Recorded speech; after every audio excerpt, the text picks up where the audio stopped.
Okay, तो इस video में हम लोग एक्सेप्शन हैंडलिंग से रिलेटेड कुछ इम्पॉर्टेंट क्वेश्चंस को देखेंगे। तो फर्स्ट पार्ट में सिर्फ हम 5 क्वेश्चन ही को देखेंगे, पर एक्सेप्शन हैंडलिंग के क्वेश्चंस को देखने से पहले हम एक इम्पॉर्टेंट कन्फ्यूज़न को दूर कर लेते हैं। एटलीस्ट मुझे ये कन्फ्यूज़न था कि बहुत बार एक्सेप्शन हैंडलिंग जो हम यूज़ करते हैं मैकेनिज़्म, तो इसमें हम 3 ब्लॉक्स का यूज़ करते हैं, ट्राई ब्लॉक, कैच ब्लॉक और फाइनली ब्लॉक। तो बहुत बार इनको देख के ऐसा भी लगता है, बहुत सारे ऐसे जगह पर भी ये try catch and for finally methods को हम देखते हैं, जहाँ पे हमें क्लियरली दिखता है कि इस जगह पर हम इफ़ एल्स कंडीशन को भी लगाकर काम अपना चला सकते थे। पर हम मेन डिफरेंस देखते हैं कि इफ़ एल्स को हम लोग क्यों नहीं यूज़ करना पसंद करते हैं, या फिर एक्सेप्शन हैंडलिंग के लिए इफ़ एल्स को क्यों नहीं यूज़ करना चाहिए। तो बेसिकली जो पहले सी लैंग्वेज होता था, तो वो एग्जैक्टली इफ़ एल्स कंडीशन को ही यूज़ करके जो भी एक्सेप्शंस रहता था, एक्सेप्शंस इन द सेंस कि हमारा प्रोग्राम कुछ ऐसा करना, हमारे प्रोग्राम को एक ऐसा रिक्वेस्ट प्रोसेस करना पड़ रहा है जिसके लिए वो डिज़ाइन नहीं है। जैसे मान लो कि हमारा एक प्रोग्राम है जो कि किसी फाइल के अंदर का डेटा रीड कर सकता है। तो हम अपने प्रोग्राम को बोले कि ये एक फ़ाइल है, इसको इसका डेटा रीड करो। पर अगर हमारा प्रोग्राम वहाँ पर गया और वो फाइल ही एग्जिस्ट नहीं करता है, तो उस केस में हमको एक्सेप्शन देखने को मिलता है। पर उस जगह पर एक्सेप्शन की जगह हम यूज़र को एक मैसेज भी सिंपली शो कर सकते थे स्ट्रिंग के फॉर्मेट में कि there is no such file. तो क्या मेन डिफरेंस है उसी को हम लोग देखते हैं। देखो, एक तो जो इफ एल्स का कंडीशन है, ये बहुत ही ज़्यादा कॉम्प्लेक्स हो जाता है। ये तो फिर भी छोटा है, पर अगर हमारा एक बहुत बड़ा प्रोजेक्ट है, तो उस केस में ये पूरे लॉजिक को हैंडल करना बहुत ज़्यादा डिफ़िकल्ट हो जाएगा। पर इसके अलावा भी बहुत ज़्यादा इम्पॉर्टेंट पॉइंट्स हैं, उस कारण से हम ट्राई कैच ब्लॉक को यूज़ करना पसंद करते हैं। एक तो देखो, यहाँ पे हम हर जगह पे इफ एल्स यूज़ कर रहे हैं कि अगर यूज़र लॉग्ड इन है, ठीक, तो उस ये वाले ब्लॉक को एग्जीक्यूट करो कि यूज़र एक्टिव है कि नहीं। और यूज़र एक्टिव है तो देखो कि जो वो अमाउंट निकालना चाह रहा है, क्या उससे ज़्यादा अमाउंट यूज़र के अकाउंट में है कि नहीं। अगर है तो फिर यूज़र को जो अमाउंट है वो दे दो और सक्सेस रिटर्न कर दो। अगर नहीं है यूज़र के अकाउंट में इतना बैलेंस, तो बोलो कि उतना आपके इनसफिशिएंट फंड। अगर यूज़र एक्टिव ही नहीं है, सॉरी, हाँ, अगर अकाउंट एक्टिव नहीं है तो बोलो कि आपका अकाउंट अभी एक्टिव नहीं है, बैंक डीएक्टिवेट कर दिया है। और यूज़र अगर लॉग्ड इन नहीं है, अब पैसा निकालने का कोशिश कर रहा है, तो बोलो कि पहले अपने क्रेडेंशियल से लॉगिन करो, ठीक। तो ये देखने में तो बहुत ज़्यादा लॉजिकली सेंस बना रहा है, पर अगर हम लोग नीचे देखते हैं इधर, तो ये ज़्यादा मतलब हमें सिंप्लीफाइड दिखता है कि ट्राई, यहाँ पे जो प्रोग्राम का एग्जीक्यूशन कैसे होता है कि स्टेप बाय स्टेप होता है। पहले लाइन नंबर 1 होगा एग्जीक्यूट, फिर 2 3 4 5, ठीक। तो यहाँ पे ये जो लाइन है, इसमें हम बोल रहे हैं कि यूज़र का लॉगिन चेक कर लो। फिर हम बोल रहे हैं जो चेक क्या अकाउंट का स्टेटस देख लो, और फिर फ़ंड देख लो, और फिर फ़ंड में से जो भी अमाउंट है उसको डिडक्ट कर दो। और ये सारा जब प्रोसेस कंप्लीट हो जाएगा सक्सेसफुली, तो सक्सेस कर दो। इन केस अगर यूज़र लॉगिन नहीं है, अकाउंट का स्टेटस अगर वो इनएक्टिव है, फंड उतना सफिशिएंट नहीं है, तो उस केस में इन मेथड में से हमें एक्सेप्शन मिलेगा। मतलब इन मेथड्स के अंदर बेसिकली हम बोल देंगे throw that user is not logged in, या फिर users account is not active. User fund is not sufficient, और जैसे ही किसी मेथड से ये एक्सेप्शन थ्रो करेगा, तो चाहे वो किसी भी लेयर के अंदर हो, विद इन दिस क्लास, या फिर हो सकता है किसी सब सब सब क्लास के अंदर हो, ठीक, कहीं से भी अगर एक्सेप्शन थ्रो किया जाएगा, तो ये जो पूरा लॉजिक लिखा हुआ है ये ट्राई कैच के अंदर लिखा हुआ है। ट्राई के अंदर ये लॉजिक लिखा हुआ है, और कहीं से भी अगर एक्सेप्शन थ्रो किया जाएगा, वो फट से यहाँ पर जो कैच ब्लॉक है इसके द्वारा उस एक्सेप्शन को कैच कर लिया जाएगा, और जो भी मैसेज है वो हम रिटर्न करेंगे, इंस्टेड ऑफ कि जो भी प्रोसेस है उसको आगे प्रोसीड करेंगे। अगर फर्स्ट स्टेप पे अगर इशू आ गया, तो नेक्स्ट कोई भी स्टेप एग्जीक्यूट ही नहीं होगा। दूसरा, अगर मान लो हमारे पास बहुत सारे क्लासेस है, कंट्रोलर हो गया, controller layer, service layer, manager layer, helper layer, database layer, तो चाहे किसी भी लेयर के अंदर एक्सेप्शन आए, वेदर कंट्रोलर या सर्विस या मैनेजर, मान लो मैनेजर ही लेयर में एक्सेप्शन आ गया, तो वहाँ पर बस हमें थ्रो करना है, एक कंडीशन चेक करना है कि if this condition is not satisfied throw this, और वहाँ पे हमें ट्राई कैच भी नहीं यूज़ करना है।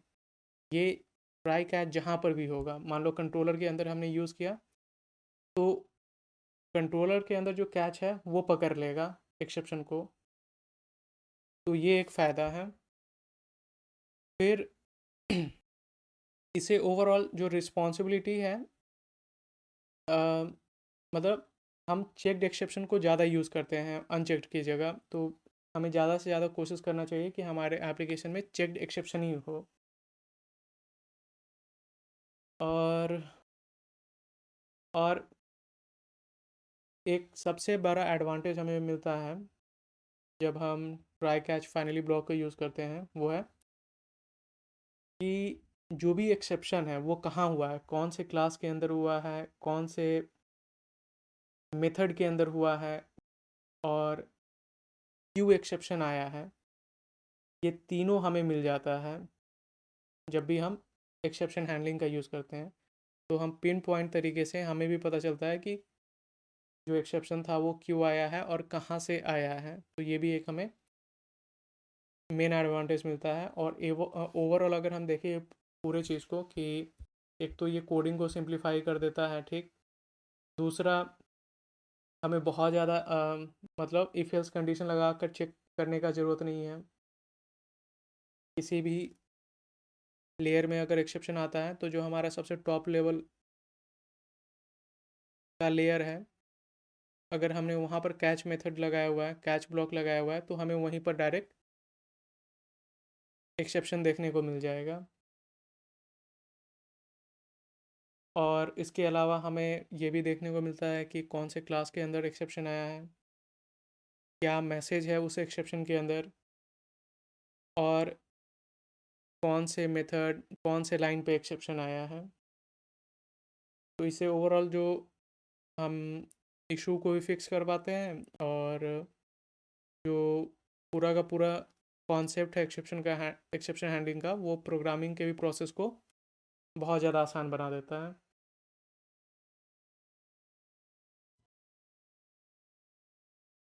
ओके, तो अब हम फर्स्ट क्वेश्चन को देखते हैं। तो फर्स्ट क्वेश्चन पूछ रहा है, what is the difference between checked and unchecked exceptions in Java. तो बेसिकली ये क्वेश्चन पूछ रहा है कि जो चेक्ड और अनचेक्ड एक्सेप्शंस होता है जावा में, इन दोनों के बीच में मेन डिफरेंस क्या है। तो इधर हम सॉल्यूशन देखते हैं। तो सॉल्यूशन बोल रहा है कि the main difference between checked and unchecked exceptions are, checked exceptions are checked at compile time, for example input output exception।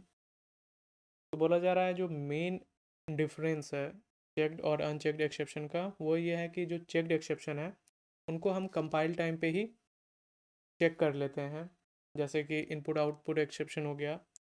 Where as in the case of the unchecked exception, it is run time exception, for example null pointer exception. वहीं पे बोला जा रहा है कि जो हमारा unchecked exception है ये रन टाइम पर आता है, इसको रन टाइम एक्सेप्शन भी बोलते हैं। और अम, कुछ ऐसे एग्जांपल जैसे नल पॉइंटेड एक्सेप्शन हुआ, तो ये एक अनचेक्ड एक्सेप्शन हुआ। मतलब यूज़र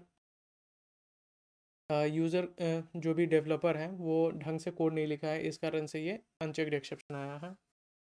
तो अगर हमको थोड़ा बहुत इन डेप्थ में देखना होगा तो हम बोल सकते हैं कि चेक्ड एक्सेप्शन क्या होता है कि जब कोड बढ़िया से लिखा हुआ होता है और सारे ही एज केसेस को अगर हम हैंडल कर लेते हैं, तो उस केस में हमको चेक्ड एक्सेप्शन देखने को मिलता है। फॉर एग्जांपल मान लो कि हम किसी फाइल को रीड करने का कोशिश कर रहे हैं और जो फाइल है वो एग्जिस्ट ही नहीं कर रहा है, ठीक। तो यहाँ पे ये जो फाइल रीडर मेथड है, अगर हम मान लो इधर से अगर कोई रीड मेथड करते हैं,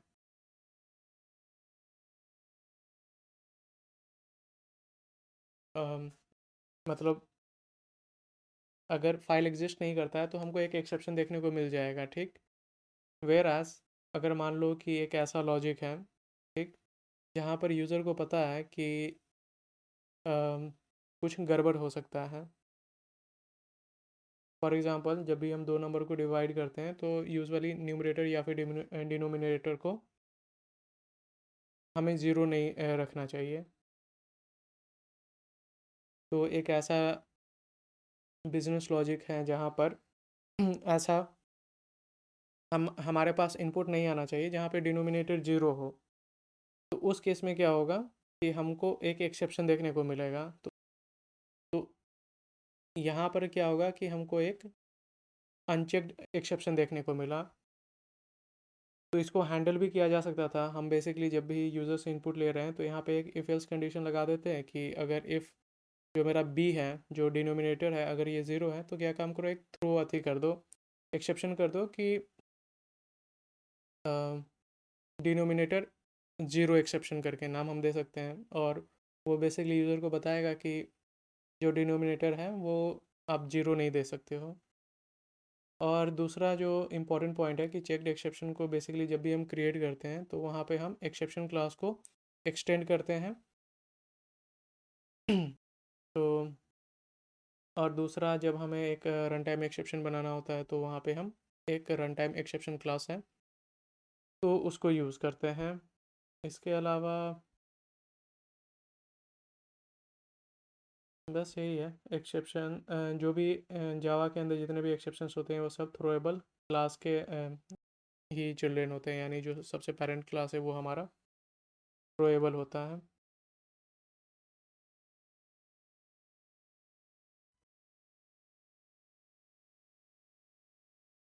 ओके, तो अब हम दूसरे क्वेश्चन को देखते हैं। दूसरा क्वेश्चन पूछ रहा है कि what is the difference between throw and throws keyword.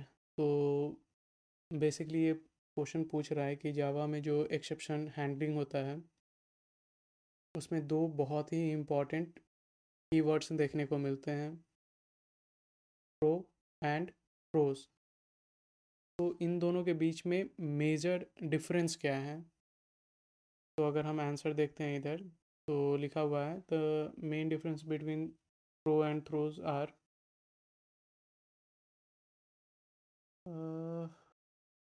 Sorry, question number one हमें पहले देखना है। What is the main difference between checked and unchecked exception in Java. तो ये क्वेश्चन पूछ रहा है कि जावा में बेसिकली दो तरीके के एक्सेप्शंस होते हैं। पहला चेक्ड एक्सेप्शन और दूसरा अनचेक्ड एक्सेप्शन। तो इन दोनों के बीच में मेन डिफरेंस क्या है। तो हम आंसर देखते हैं कि the major difference between checked exception and unchecked exception is, तो आंसर दिया हुआ है कि checked exceptions are basically checked at the compile time, for example input और आउटपुट एक्सेप्शन। तो बोला जा रहा है कि चेक्ड एक्सेप्शन बेसिकली ऐसे एक्सेप्शंस होते हैं जिनको कंपाइलर मैंडेटरी बनाता है कि इन एक्सेप्शंस को हमारा कोड जब कंपाइल होगा उससे पहले ही इनको हैंडल करना है ट्राई कैच के हेल्प से।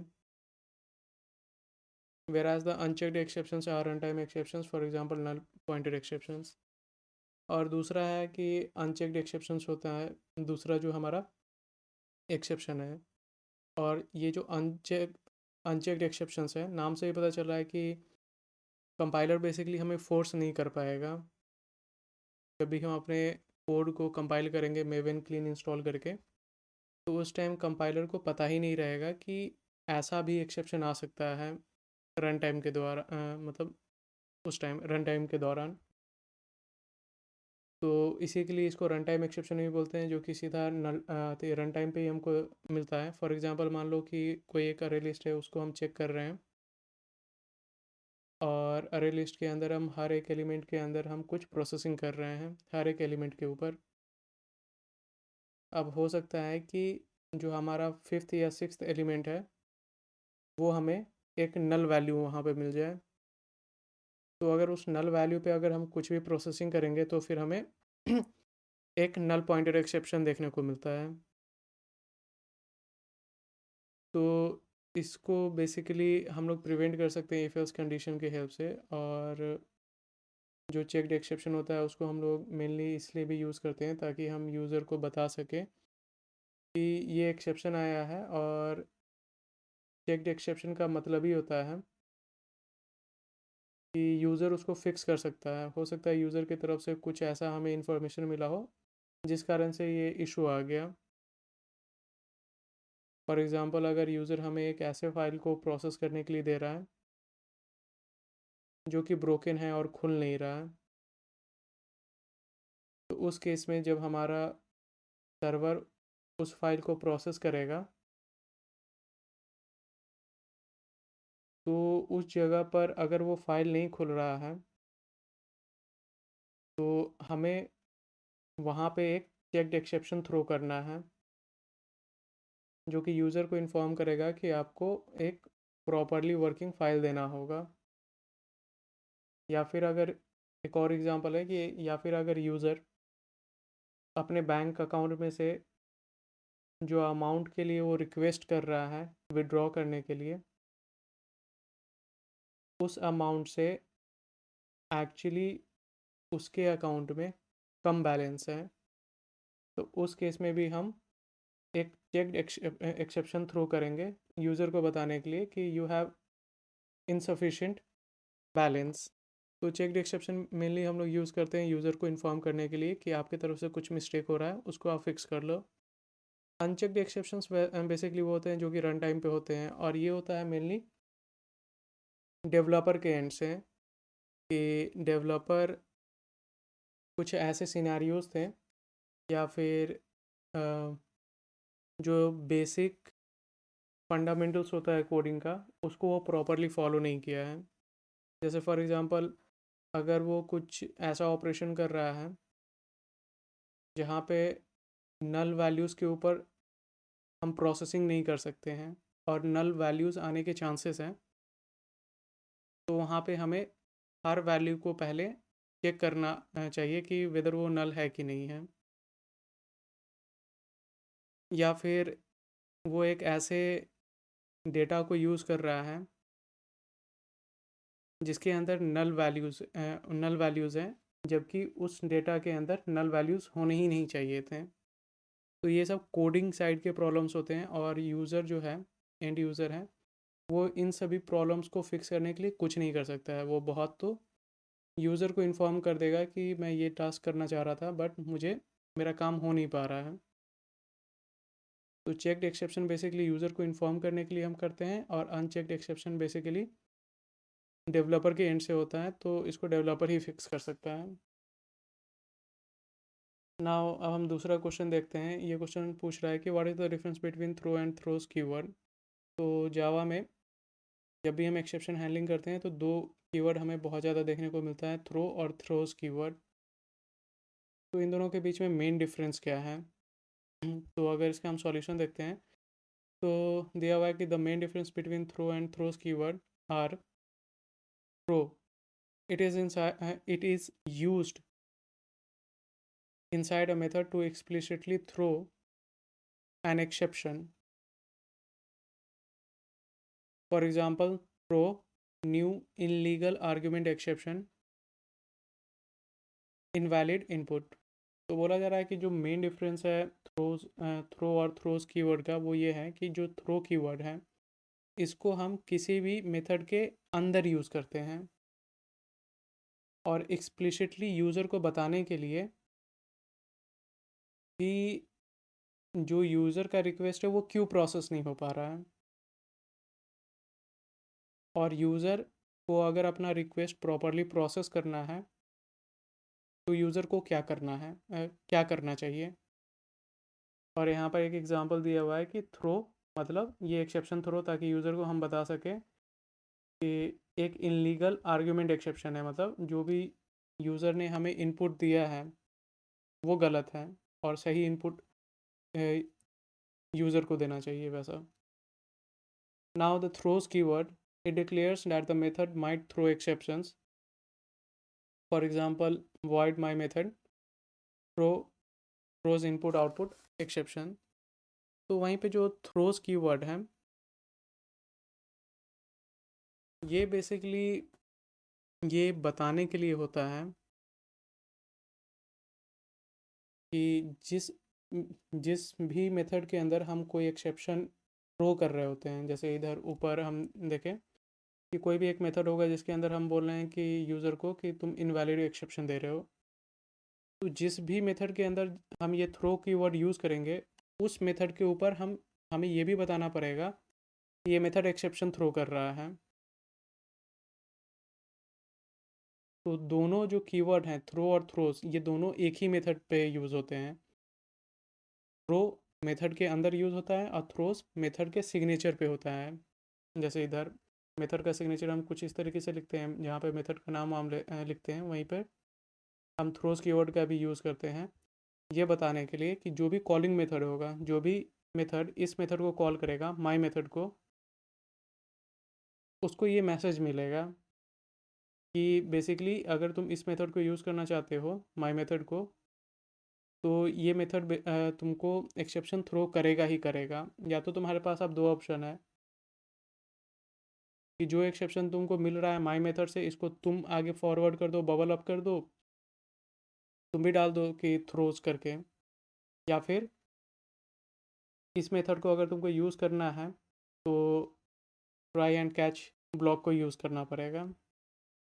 तो कुछ और इम्पोर्टेंट डाउट्स वगैरह को देख लेते हैं जो कि मुझे भी आया था। ओके, तो मेरा पहला जो डाउट था वो था कि जब भी हम किसी भी मेथड के अंदर थ्रो कीवर्ड को यूज़ करते हैं तो जो भी कॉलिंग मेथड है,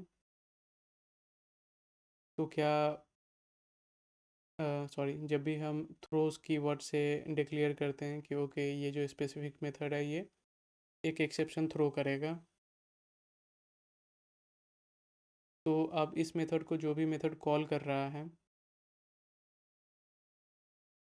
उस मेथड को क्या ये मैंडेटरी है कि ट्राई कैच ब्लॉक यूज़ ही करना पड़ेगा? तो आंसर है कि ये उसी केस में मैंडेटरी होता है जब हम एक कंपाइ चेक्ड एक्सेप्शन को थ्रो करते हैं। जब भी हम चेक्ड एक्सेप्शन को थ्रो करते हैं, चेक्ड एक्सेप्शन मतलब जिसको कंपाइलर कंपलसरी बनाता है, जब भी कंपाइल होता है हमारा कोड तो उस टाइम इस एक्सेप्शन के लिए हमारे पास एक ट्राई कैच ब्लॉक होना चाहिए।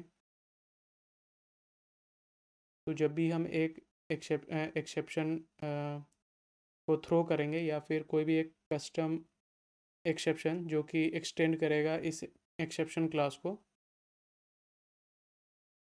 तो उस केस में हमें जो भी कॉलर मेथड है, जो भी कॉलर मेथड है वहाँ पे हमें ट्राई कैच ब्लॉक को यूज़ करना पड़ेगा। दूसरा है कि जब भी हम एक रन टाइम एक्सेप्शन को थ्रो कर रहे हैं या फिर कोई भी एक ऐसा कस्टम एक्सेप्शन जो कि रन टाइम एक्सेप्शन को एक्सटेंड कर रहा है, तो उस केस में जो कॉलर मेथड है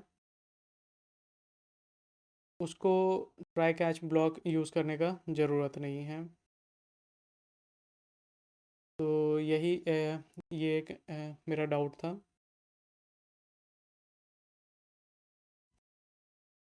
दूसरा इसमें एक और बात बताया गया है कि जब भी हम रन टाइम एक्सेप्शन भी यूज़ करते हैं तो उस केस में माना जाता है कि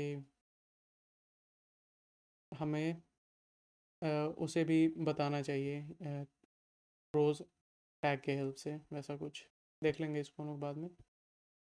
फिर जो मेरा दूसरा डाउट है, तो जो मेरा नेक्स्ट डाउट था वो ये था कि हमें कब चेक्ड एक्सेप्शन को यूज़ करना चाहिए और कब हमें एक अनचेक्ड एक्सेप्शन को यूज़ करना चाहिए, क्योंकि स्प्रिंग बूट एप्लीकेशन में हम बहुत सारे कस्टम एक्सेप्शंस बनाते हैं। तो कौन से एक्सेप्शन क्लास को हम चेक्ड एक्सेप्शन बनाएं? चेक्ड एक्सेप्शन बनाने के लिए बेसिकली हमें जो एक्सेप्शन क्लास है उसको एक्सटेंड करना होता है। और कब हमें एक कस्टम एक्सेप्शन क्लास को अनचेक्ड बनाना चाहिए, मतलब कब हमें एक कस्टम एक्सेप्शन क्लास को रन टाइम एक्सेप्शन क्लास से एक्सटेंड करना चाहिए। तो उसका आंसर ये है कि जो अभी ये है मॉडर्न हमारा स्प्रिंग बूट फ्रेमवर्क है, उसमें डेवलपर ज़्यादातर अनचेक्ड एक्सेप्शंस को ही यूज़ करना पसंद करते हैं। रीज़न उसका बहुत ही सिंपल है कि जो चेक्ड एक्सेप्शन है, तो जब भी हम चेक्ड एक्सेप्शन यूज़ करते हैं तो मान लो कि कोई एक रिक्वेस्ट है जो कि 10 लेयर से गुजरा है, या फिर 10 क्लास या फिर 10 मेथड से गुजरा है, और जो एक्सेप्शन है वो लास्ट वाले मतलब 10th मेथड या फिर लेयर में आया है। तो उस केस में क्या होगा कि हर एक कॉलिंग मेथड को ये जो एक्सेप्शन है इसको एक्सप्लिसिटली मेंशन करना पड़ेगा, एक बॉयलर प्लेट कोड लिखना पड़ेगा कि थ्रोज बार बार लिखना पड़ेगा। तो ये थोड़ा ये एक ज़्यादा बेटर प्रैक्टिस नहीं माना जाता है। इससे बढ़िया जो स्प्रिंग बूट डेवलपर हैं वो अनचेक्ड एक्सेप्शन को यूज़ करते हैं, मतलब रन टाइम एक्सेप्शंस को यूज़ करते हैं।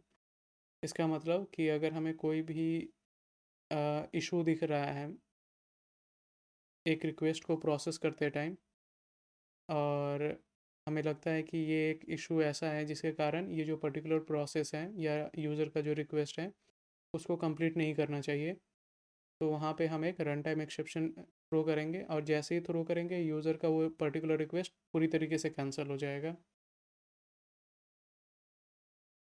और सिंस हमने रन टाइम एक्सेप्शन यूज़ किया है तो अब हमें ना ही थ्रोस मेंशन करने का ज़रूरत है जो कॉलिंग मेथड है, जो मेथड का डेफिनेशन है उस पे, और ना ही जितने भी कॉलिंग मेथड्स हैं, मान लो 10 कॉलिंग मेथड्स हैं, तो उनको भी थ्रोस बार बार मेंशन करने का ज़रूरत नहीं है।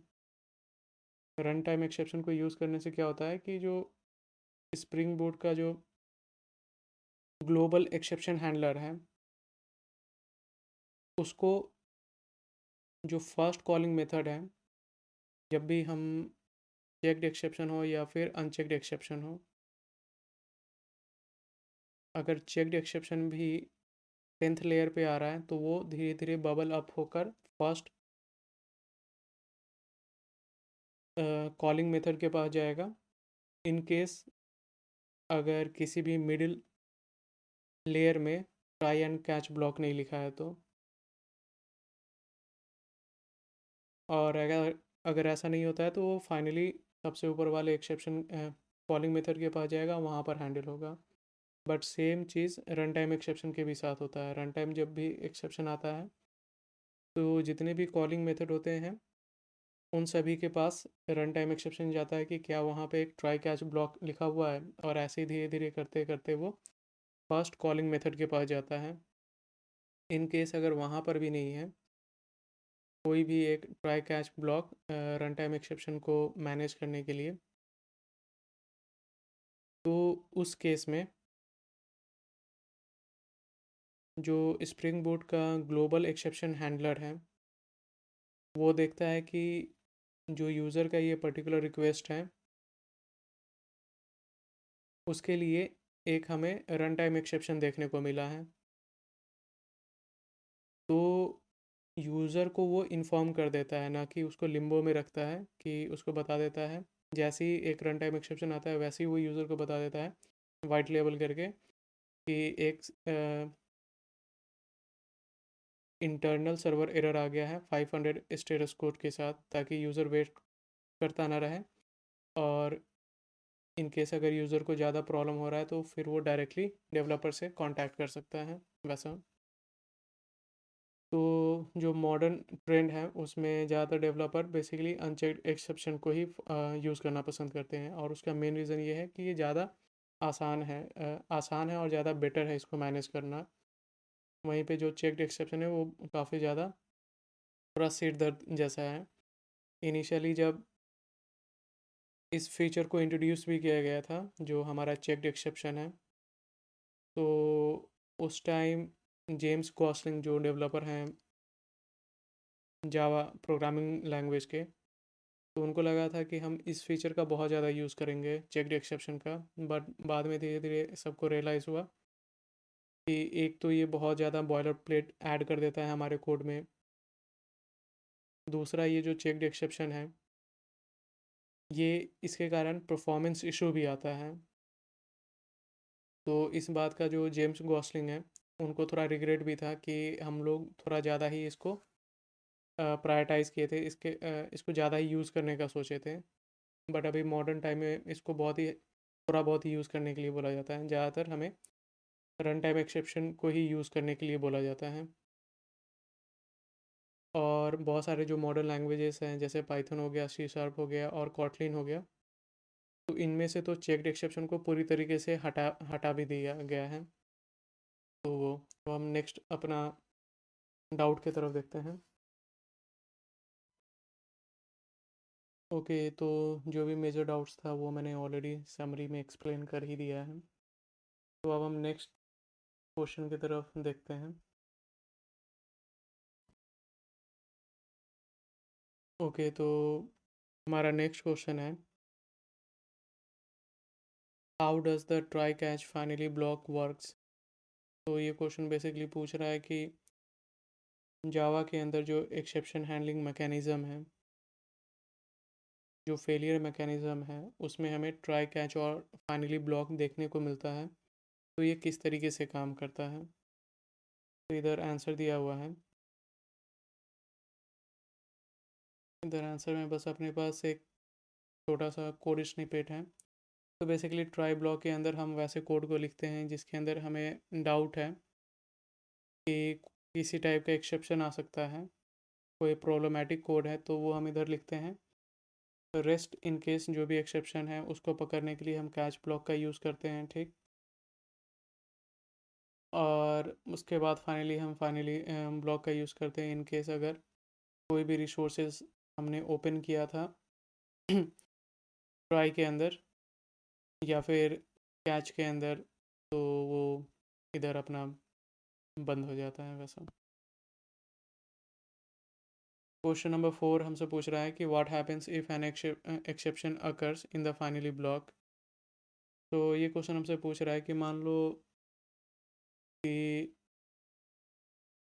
हमने ट्राई कैच और फाइनली ब्लॉक यूज़ किया। ट्राई के अंदर हमने कोई प्रॉब्लमेटिक कोड को लिखा, और इन केस उधर एक्सेप्शन आए या ना आए, कैच में भी आए या ना आए, पर इन केस जो जब हम रिसोर्सेज को क्लोज़ करने जा रहे हैं अगर उसी वक्त एक्सेप्शन आ गया तो क्या होगा। तो इसका अगर हम आंसर देखते हैं इधर नीचे,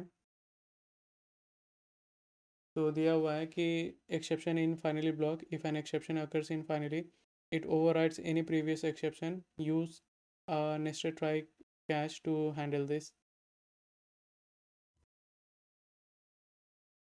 तो सॉल्यूशन बेसिकली हमें ये बता रहा है कि इन केस जो हमारा फाइनली ब्लॉक है जिसको हम मेनली रिसोर्सेज को क्लोज़ करने के लिए यूज़ करते हैं, अगर इन केस ये जो हमारा फाइनली ब्लॉक है और इसी के अंदर हमें एक्सेप्शन देखने को मिलता है, फॉर एग्ज़ाम्पल हम मैनुअली ही इधर से थ्रो कर देते हैं exception, throw new run time exception, तो फिर क्या होगा। तो बेसिकली जो इधर हमें अरिथमेटिक एक्सेप्शन देखने को मिलता, उसको बेसिकली फाइनली ओवरराइड कर देगा। तो ओवरराइड के जो फाइनली है, इसके पास ज़्यादा एक पावर होता है, तो हमें कोई अरिथमेटिक एक्सेप्शन देखने को नहीं मिलेगा। इंस्टेड हमें जो कंसोल में देखने को मिलेगा वो होगा एक रन टाइम एक्सेप्शन, ये एक्सेप्शन इन फाइनली करके। अब इन केस अगर हमें एक्सेप्शन आता भी है फाइनली में, तो हमें क्या करना चाहिए? तो मेनली दिया हुआ है कि हम नेस्टेड ट्राई कैच को यूज़ कर सकते हैं इस चीज़ को हैंडल करने के लिए। मतलब ये जो फाइनली ब्लॉक है हमारा, इसके अंदर अगर हमें कोई भी एक्सेप्शन देखने को मिलता है, तो हम इधर ट्राई कैच ब्लॉक लगाएंगे इस एक्सेप्शन को हैंडल करने के लिए। जैसे एक एग्जांपल हम देख सकते हैं इधर। तो इधर हम देख सकते हैं कि ये हमारा फाइनली ब्लॉक है। तो फाइनली ब्लॉक के अंदर अगर हमें कोई एक्सेप्शन मिलता है रिसोर्सेज को क्लोज करते टाइम, तो इसे भी हम ट्राई और कैच ब्लॉक के अंदर यूज़ कर लेंगे। तो ये तरीका है जो हम पहले यूज़ करते थे, पर अब ज़्यादातर हम ट्राई विथ रिसोर्सेज को ही यूज़ करते हैं। ये बेसिकली क्या काम करता है कि ट्राई के अंदर जो भी हमारा प्रॉब्लमेटिक पार्ट है, जो भी कोड है जिसके अंदर एक्सेप्शन आ सकता है, वो हम लिखते हैं। और ये जो ट्राई विथ रिसोर्सेज, मतलब ये जो ब्रैकेट है हमारा, स्मॉल ब्रैकेट, इसके अंदर हम उस रिसोर्स को लिखते हैं जिसको यूज़ करने के बाद हमें क्लोज़ करना है। इन केस अगर हमें बफर रीडर को क्लोज़ करते टाइम इशू आ रहा है, तो वो बेसिकली एक सप्रेस्ड एक्सेप्शन बन जाता है। मतलब कि जो हमारा मेन एक्सेप्शन है ये ट्राई कैच ब्लॉक के अंदर, हमें कंसोल में यही देखने को मिलेगा। और अगर इन केस अगर हमें बफर रीडर को क्लोज़ करते टाइम जो भी एक्सेप्शन है अगर वो हमें देखना है, तो उसके लिए हम ये कर सकते हैं कि ई डॉट गेट सप्रेस्ड, तो इससे हमें वो एक्सेप्शन देखने को मिलेगा। दूसरा एक और इंटरेस्टिंग क्वेश्चन है कि क्या होगा अगर हम ट्राई में जो हमारा ट्राई ब्लॉक है उसमें अगर हम रिटर्न करते हैं सक्सेस, और फाइनली के अंदर अगर हम रिटर्न कर देते हैं फेलियर को, तो क्या यहाँ पर भी जो फाइनली ब्लॉक है वो ओवरराइड कर देगा ट्राई के रिटर्न को? तो आंसर है बिल्कुल हाँ। क्योंकि जो फाइनली ब्लॉक है उसके पास ज़्यादा पावर होता है ट्राई से। तो इन केस यहाँ पे अगर हमें एक्सेप्शन देखने को मिलता ट्राई में, और हमने फाइनली में रिटर्न कर दिया है 42, तो JVM पहले तो ट्राई को एग्जीक्यूट करेगा, बट इसका वैल्यू एक्सेप्ट करने से पहले JVM बोलेगा कि रुको, पहले फाइनली को भी एग्जीक्यूट करके जो भी काम है वो कंप्लीट कर लेते हैं। लेकिन फाइनली के अंदर अगर हमें रिटर्न जैसे ही देखने को मिलेगा, तो ट्राई के वैल्यू को ओवरराइड करके हम फाइनली के अंदर जो भी वैल्यू है वो यूज़र को दिखाएंगे। तो ये एक प्रॉब्लमेटिक बिहेवियर है। तो इसी के लिए जो सीनियर डेवलपर्स या फिर जो भी प्रोफेशनल जावा डेवलपर्स हैं, वो कभी भी फाइनली के अंदर ज़्यादा कुछ दिमाग नहीं लगाते हैं। कोई भी रिटर्न, थ्रो, ब्रेक या फिर कंटिन्यू, ये सब फाइनली के अंदर जो फाइनली ब्लॉक है उसके अंदर यूज़ नहीं किया जाता है। ज़्यादा से ज़्यादा हम लोग फाइनली ब्लॉक के अंदर मेनली जो भी रिसोर्सेस हैं उनको क्लोज करने ही तक रहते हैं। दूसरा एक और एज केस है कि मान लो हमारे पास एक ट्राई ब्लॉक है, उसके अंदर हम एक्स का कुछ भी वैल्यू है, मान लो इधर 10 है तो 10 हम रिटर्न करना चाह रहे हैं, बट फाइनली के अंदर हम उसको 20 कर दिए बिना रिटर्न के साथ। तो जो हमें आउटपुट कंसोल में देखने को मिलेगा वो क्या होगा, 10 या 20? तो यहाँ पर जो आंसर है वो हमें 10 देखने को मिलेगा, क्योंकि फाइनली के अंदर हम रिटर्न नहीं कर रहे। वो भी है, प्लस दूसरा है कि जो प्रिमिटिव डेटा टाइप्स हैं, इसके लिए इसके अंदर जो वैल्यू हम डालते हैं और जब भी हम चेंज करते हैं तो एक न्यू कॉपी बनता है, तो वो है। और फाइनली के अंदर ज़्यादा दिमाग लगाने से बहुत ज़्यादा एक्सेप्शन मतलब इश्यूज आने लगता है, प्रॉब्लमेटिक बिहेवियर देखने को मिलता है। इस कारण से हम ज़्यादा इधर कुछ करते नहीं हैं। तो अब हम नेक्स्ट क्वेश्चन देखते हैं। नेक्स्ट क्वेश्चन पूछ रहे हैं हमसे, what is the purpose of try with resources in Java. तो ये क्वेश्चन बेसिकली पूछ रहा है कि जावा 7 में बेसिकली एक बहुत ही इम्पॉर्टेंट फीचर को इंट्रोड्यूस किया गया था, वो था ट्राई विथ रिसोर्सेज। तो इसका पर्पस क्या है? तो इधर हम देखते हैं आंसर में, ये try with resources in Java automatically closes the resources implementing auto closable. तो बोला जा रहा है कि जावा में, जावा 7 के अंदर जो ये ट्राई विथ रिसोर्सेज फीचर आया था, इंट्रोड्यूस हुआ था, तो इसको हम यूज़ करते हैं बेसिकली जो भी रिसोर्स हैं उसको ऑटोमेटिकली क्लोज करने के लिए। बस ये होना चाहिए कि वो जो पर्टिकुलर रिसोर्स है उसके अंदर ऑटो क्लोजेबल इंटरफेस का इम्प्लीमेंटेशन होना चाहिए। तो बेसिकली सेम सिंटेक्स है ट्राई कैच के ही जैसा, बस फाइनली को हम इधर अवॉइड करते हैं। और जो ट्राई है, जो भी रिसोर्स हमें क्लोज करना है वो हम इधर स्मॉल ब्रैकेट में लिख देते हैं, बाद बाकी जो हमारा कोड है ट्राई के अंदर, और जो भी एक्सेप्शन है उसको प्रिंट करने के लिए कैच के अंदर। ओके, तो हम देखते हैं ट्राई विथ रिसोर्सेस जो फीचर है इसको इंट्रोड्यूस क्यों किया गया था। तो जो जावा में पहले से हमारे पास ऑप्शन था एक्सेप्शन हैंडलिंग का, उसमें हम यूज़ कर रहे थे ट्राई कैच एंड फाइनली को। बहुत बार क्या हो रहा था कि जो हमारा फाइनली ब्लॉक है, फाइनली ब्लॉक में हम मेनली जो भी रिसोर्सेज हैं उसको क्लोज करने का कोशिश कर रहे हैं, पर फाइनली ब्लॉक के अंदर जो हम रिसोर्स को क्लोज कर रहे हैं, हो सकता है उस रिसोर्स को क्लोज करते टाइम भी हमें कोई एक्सेप्शन देखने को मिल जाए। तो उसको प्रिवेंट करने के लिए फिर हमें फाइनली के अंदर ट्राई और कैच ब्लॉक लगाना पड़ रहा था। ठीक, नहीं तो बहुत बार में क्या हो रहा था कि अगर फाइनली के अंदर कोई एक्सेप्शन आ गया इंटेंशनली और या फिर इन इंटेंशनली, ठीक, तो उस केस में जो हमारा एक्चुअल जो भी एक्सेप्शन था वो ओवरराइड हो जा रहा था फाइनली ब्लॉक के कारण। तो इस इशू को ही प्रिवेंट करने के लिए बेसिकली ट्राई विथ रिसोर्सेज को इंट्रोड्यूस किया गया था, जहाँ पर जो भी रिसोर्सेज है उसको हम इधर रिसोर्सेज के अंदर में मेंशन कर रहे थे। इन केस अगर कोई इशू भी आता है तो हमारा जो मेन एक्सेप्शन है वो हमें दिखता था। और इन केस अगर रिसोर्सेज को क्लोज करते टाइम अगर कोई इशू आ गया, कोई एरर आ गया, तो वो बेसिकली एक सप्रेस्ड एक्सेप्शन रह जाता था।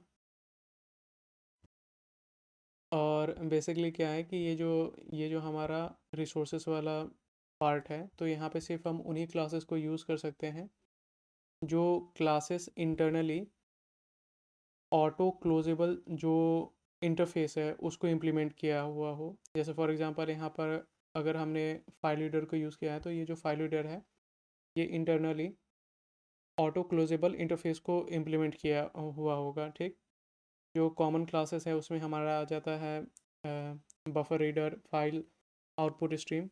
तो ये सारे जो क्लासेस हैं ये सब ऑटो क्लोजेबल इंटरफेस को यूज़ किया हुआ है। अगर कोई क्लास ऐसा है जो कि ऑटो क्लोजेबल इंटरफेस को यूज़ नहीं किया है, तो फिर उनको हम इस प्राइवेट रिसोर्सेज के अंदर यूज़ नहीं कर सकते हैं। और ये जो ऑटो क्लोजेबल हमारा इंटरफेस है, इसके अंदर सिर्फ एक ही मेथड होता है, वो है हमारा क्लोज। ठीक, और भी बहुत सारे इम्पॉर्टेंट क्लासेस हैं। जो भी इम्पोर्टेंट क्लासेस हैं जावा, जो भी मॉडर्न अभी जावा है, उन सभी के अंदर ये ऑटो क्लोजेबल इंटरफेस को इम्प्लीमेंट कर दिया गया है, जैसे connection statement, result set, socket, ये सभी के अंदर। और इन केस अगर अब कोई इशू इधर भी आता है हमें ट्राई विथ रिसोर्सेज के अंदर, अगर हम रिसोर्सेज को क्लोज करने जा रहे हैं और अगर हमें वहाँ पर एक्सेप्शन देखने को मिलता है, तो वो तो एक तो सप्रेस हो जाता है।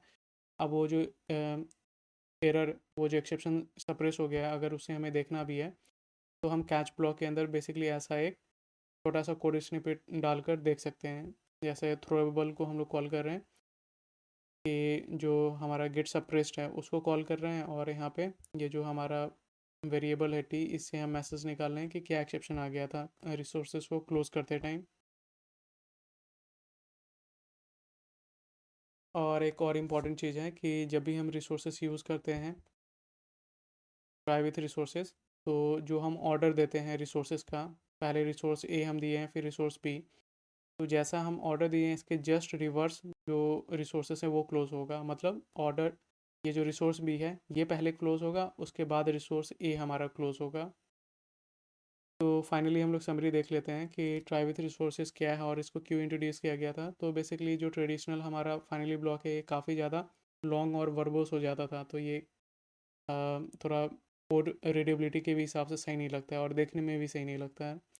वहीं पे जो ट्राई विथ रिसोर्सेस हैं ये ओवरऑल जो कोडिंग है उसको छोटा कर दिया है। एक तो फाइनली ब्लॉक अपने को लिखने की ज़रूरत नहीं है, दूसरा जो फाइनली ब्लॉक के अंदर हमें भी ट्राई एंड कैच मेथड को यूज़ करना पड़ता था, तो वो उसका भी इशू नहीं है। रिस्क ऑफ लीक, मतलब ट्रेडिशनल जो फाइनली ब्लॉक है इसमें हो सकता था कि कुछ प्रॉब्लमेटिक हमें बिहेवियर देखने को मिल जाता अगर हम फाइनली के अंदर भी अगर कुछ लॉजिक लिख देते हैं तो। Whereas try with resources को यूज़ करने पर हमें ज़्यादा कुछ प्रॉब्लमेटिक बिहेवियर देखने को नहीं मिलता है। एक्सेप्शन हैंडलिंग, जो ट्रेडिशनल फाइनली ब्लॉक है अगर इसको यूज़ करते हैं तो हो सकता है किसी किसी सिनेरियो में जो हमारा ट्राई ब्लॉक के अंदर जो भी एरर आया है, जो भी एक्सेप्शन आया है, उसको जो फाइनली ब्लॉक के अंदर का कोड है वो ओवरराइड कर सकता है।